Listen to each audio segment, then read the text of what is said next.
মাসে সিলিন্ডার প্রতি 4 টাকা করে বাড়বে দাম। এভাবেই ঘুরপথে গ্যাস সিলিন্ডার থেকে ভর্তুকি তুলে দেওয়ার পথে হেঁটেছে মোদী সরকার। বিরোধীরা প্রশ্ন তুলেছে, ভর্তুকি পুরোপুরি প্রত্যাহার করে নেওয়া হলে বিনামূল্যে গ্যাসের সংযোগ পাওয়া মহিলারা কি করবেন? এই পরিস্থিতিতে কেন্দ্রীয় সরকার জানালো, আধার নেই অথচ প্রধানমন্ত্রী উজ্জ্বলা প্রকল্পের সুবিধা নিতে চান এমন মহিলারা আগামী 30শে সেপ্টেম্বর পর্যন্ত আধার নথিভুক্তকরণের সুযোগ পাবেন। আধার এনরোলমেন্টের স্লিপ দেখিয়েও বিনামূল্যে গ্যাসের সংযোগ পাওয়ার জন্য আবেদন জানানো যাবে।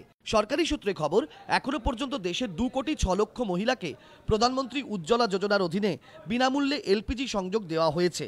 সংখ্যাটা আরও বাড়াতে চায় সরকার। তাদের লক্ষ্য মোট 5 কোটি গরিব মহিলার ঘরে এই সুবিধা পৌঁছে দেওয়া। যদিও বিরোধীরা বলছে, আধারের সময়সীমা বাড়িয়ে আরও বিনামূল্যে সংযোগ দিয়ে কি লাভ? আগামী দিনে তো ভর্তুকিই প্রত্যাহার করে নেবে সরকার। তারপর কিভাবে গ্যাস কিনবেন দুস্থ মহিলারা? যদিও পাল্টা কেন্দ্র ইতিমধ্যেই জানিয়েছে, ভর্তুকি তাদের দেওয়া হবে যাদের প্রকৃত এটা দরকার। অন্যদিকে স্বরাষ্ট্র মন্ত্রকের অধীনস্থ রেজিস্ট্রার জেনারেল ইন্ডিয়া বিজ্ঞপ্তি জারি করে জানিয়েছে, 1 অক্টোবর থেকে মৃত্যুর শংসাপত্র পেতেও মৃত ব্যক্তির আধার নম্বর লাগবে। কিন্তু মৃত ব্যক্তির যদি আধার কার্ড না থাকে কিংবা যে পরিজন শংসাপত্রের জন্য আবেদন করছেন তিনি যদি মৃতের আধার নম্বর না জানেন, বিজ্ঞপ্তিতে বলা হয়েছে ব্যতিক্রমী ক্ষেত্রে মৃতের আত্মীয় বা পরিচিত ব্যক্তিকে হলফনামা দিয়ে বলতে হবে যে মৃত ব্যক্তির আধার কার্ড ছিল না বলেই তিনি জানেন।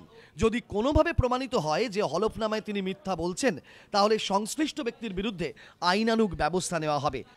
গত কয়েক মাসে পরপর নানা ক্ষেত্রে আধারকে বাধ্যতামূলক করেছে কেন্দ্রীয় সরকার।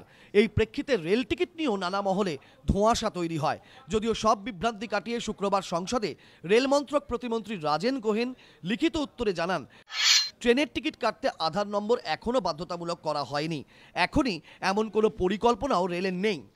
মন্ত্রী জানিয়েছেন, এবছর 1 জানুয়ারি থেকে প্রবীণ নাগরিকদের অবশ্য অনুরোধ করা হয়েছে ভাড়ায় ছাড় পেতে তারা যেন টিকিট কাটার সময় তাদের আধার নম্বর উল্লেখ করেন। এবিপি আনন্দ।